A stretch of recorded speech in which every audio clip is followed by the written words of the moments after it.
Magandang araw mga kakampi sa kapayapaan. Narito na ang tampok na balita dito sa Kampila News. Formal nang binuksan sa publiko ang 6ID Peace Museum o Bulwagan ng Kapayapaan na makikita dito sa loob ng himpilan ng 6th Infantry Campilan Division Philippine Army sa Camp Siongco, Awang 2, Maguindanao del Norte. Ladies and gentlemen, we will be witnessing the unveiling of 6ID Bulwagan Kapayapaan Museum in 3, 2, and 1.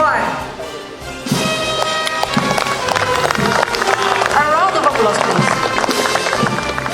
Sinaksihan naman ng iba't ibang mga stakeholders ang pagpapasinaya sa bagong 6ID Peace Museum. Ayon kay Major General Alex Esreliera, ang pinuno ng 6ID at Joint Task Force Central ng Bulwagan ng Kapayapaan ay isang state-of-the-art at experiential museum.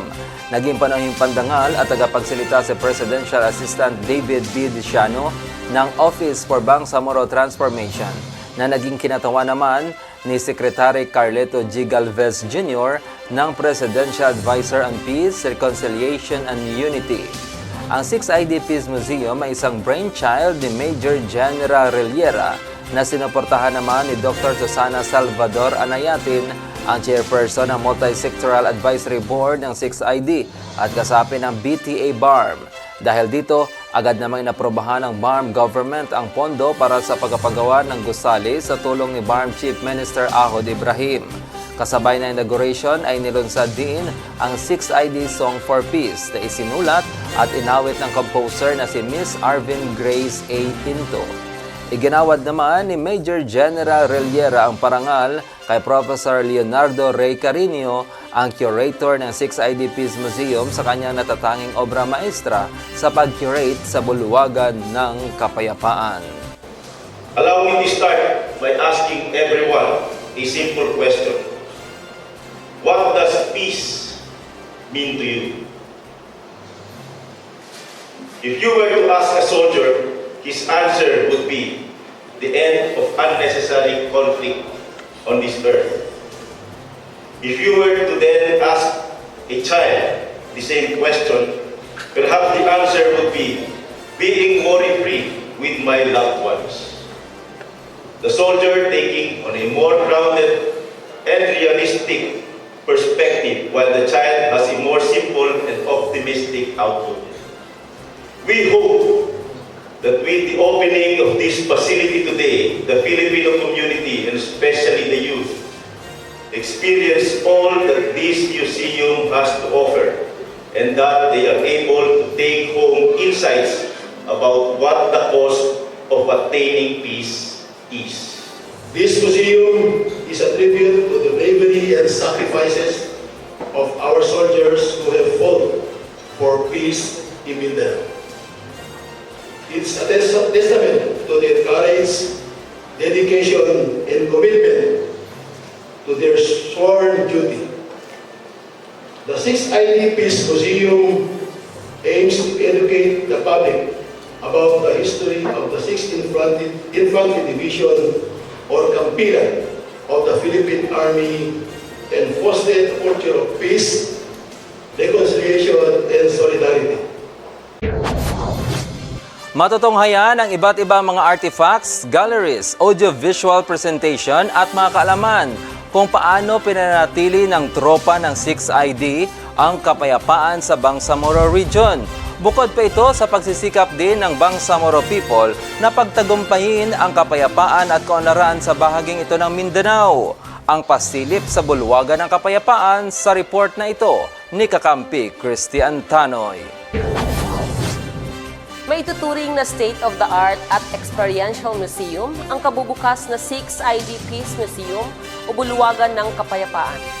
Sa pagpasok sa Bulwagan ay bubungad agad ang mga larawan, videos at artifacts ng kasaysayan ng armadong pakikibaka dito sa Mindanao na minsay pa'y sumugat sa madilim na kasaysayan ng bansa. Ito ang Shadows of Conflict.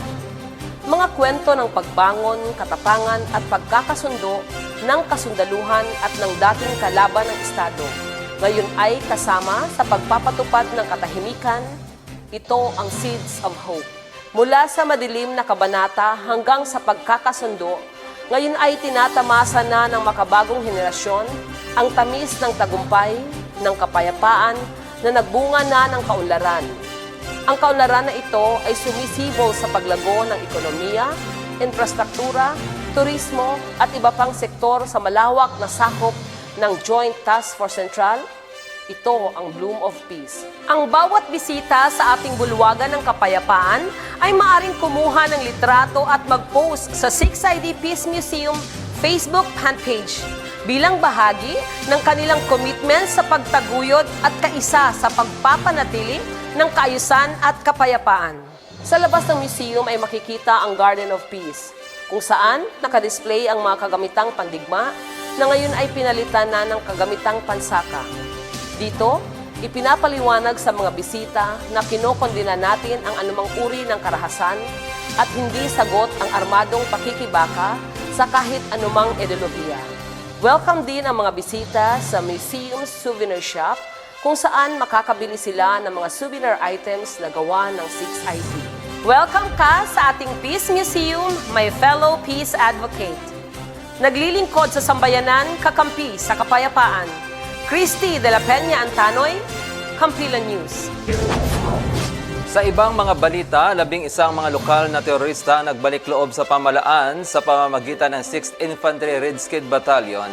Isinoko din nila ang kanilang mga bitbit na armas sa commanding officer ng 6IB, si Kakampi Private Roland Orteliano sa report. Mga kasapi ng Dawla Islamia Turaife Group ang mga nagbalik loob ng mga lokal na terorista sa Barangay Buayan, Datupiang, Maguindanao del Sur.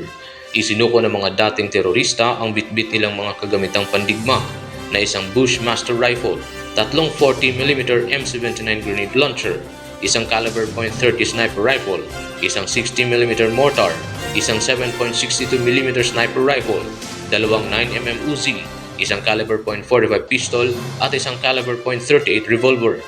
Sa tulong ng Aguila Haven ng Provincial Government ng Maguindanao del Sur at tulong ng gobyernong nagmamalasakit o tugon program ng Bangsamoro Autonomous Region in Muslim Mindanao o BARM Government ay mabibigyan ng livelihood assistance sa kanilang pagbabagong buhay ang dating mga rebelde. Naglilingkod sa sambayanan, kakampi sa kapayapaan, Private Roland Orteliano, Kampilan News. Na-turn over na ang mga bagong kagamitan ng CAFGO Active Auxiliary ng Joint Task Force Central.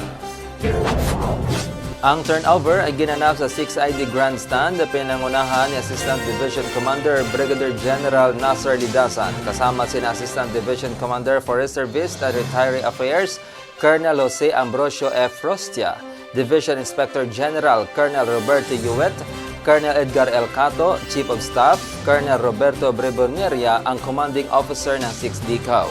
Kabilang sa mga kagamitang ito ay ang Filler Path Uniforms, Base Radio at Handheld Radios, Disaster Response Equipment Set, Cadre Field Guide, Combat Lifesaver Kits, and Solar Power Systems na magiging kapaki-pakinabang sa pagganap sa kanilang mga tungkulin.